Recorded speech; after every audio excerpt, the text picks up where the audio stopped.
I almost quit CrossFit. I knew what I was going to pursue instead. I had new goals mapped out. I actually had a coach that I was in contact with. I had everything planned out. Now, fast forward about 4.5 years, I now have my CrossFit level 2. About 10 days ago, I won a CrossFit license competition. I own a coaching company, and I have two incredible coaches who are working with me. I own a facility that is a CrossFit affiliate, and most importantly of all this, I'm excited to keep going. And it all came down to one decision. I decided to double down.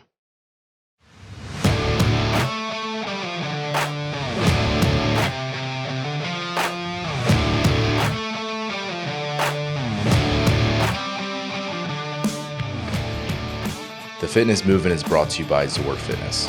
We offer coaching and individualized program design, as well as educational content for coaches and athletes. It's all at one place, zorfitness.com. So yeah, I'm not exaggerating when I said I almost quit CrossFit. I literally had plans, I had dates on my calendar back in 2019 written in as to when I was actually going to start competitive obstacle course racing. I had my eyes on one of the biggest events in the season. I knew how many hours of a drive that was from my apartment at the time. I knew how many months of training, how many weeks I had to get me there. And I had even reached out to an OCR obstacle course racing coach, and we started to map out what training could look like for the lead up to that event. And then I killed the plans. Why? I think deep down I probably knew that it was extremely unlikely that I was ever going to be truly great at OCR. I knew that it would be something that could be a fun new goal to chase for a while, but inevitably it would probably lead me back to the same place, feeling disappointed in my performance, that I lacked something in execution, and just truthfully feeling a little bit defeated. And ultimately I decided that the reason why I started competitive CrossFit, like those things were still true, and in my mind, more compelling than the reasons I had to switch. And I can get into what those things are in another day. That's not really the point here. But the important thing is that I didn't quit. And instead, I decided to double down. I began training more with better focus, better intention. I moved full-time into coaching. I invested to a deeper level on the education side of things. I started coaching other competitors, and later I formed an LLC. And since then, I have coached athletes from all over the United States, but also Canada, Australia, the Netherlands, Switzerland, Taiwan, Malaysia, Germany, Italy, Slovenia, and Spain. Then in 2022, I opened a 6,000 square foot facility here in our town, which since we've been open, which is a little bit less than a year as the recording of this podcast, I don't want to belittle it. Like, truthfully, we've helped hundreds of people reshape how they think and hold fitness in their mind as a priority. And beyond that, I've published hundreds of blog posts across Zor Fitness and Lumber Capital Athletics. I have well over 1,000 YouTube videos published. I think it's about like 1.3K or something on YouTube.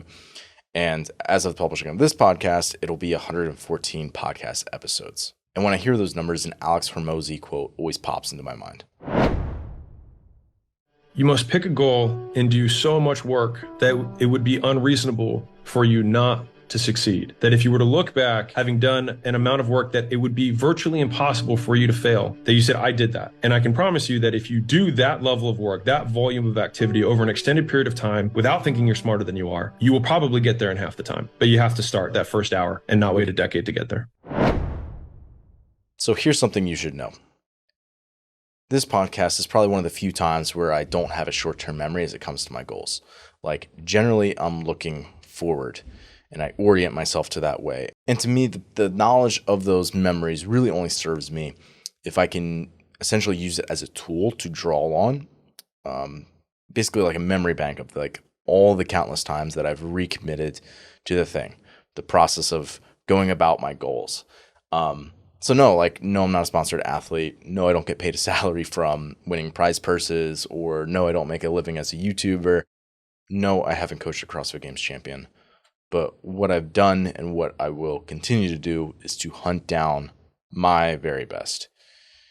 And that's what I'm in the business of doing, right? Is finding people's potential. So my advice to you is the same advice that I try to give myself every single day, which is double down, recommit to the process, remember why you started. And frankly, like, remind yourself that if it was easy, that everybody would be doing it.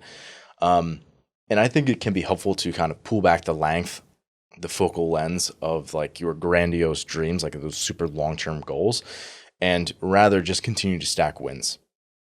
And that can be easier said than done, but just think of it as like continuing to put one foot in front of the other and just continuing to move forward in that manner. And that is why I am always reminding people, my members, my athletes, and myself, to stay the course. Thanks for listening today. If you're someone who just started listening to the show, I would encourage you to subscribe so you can stay up to date. If you're someone who's been listening for a while, I would encourage you to rate and review the show. And lastly, the best thing that you can do to support our work is also the best thing that you can do for your performance. And that is by hiring one of our coaches. Until next time, stay the course.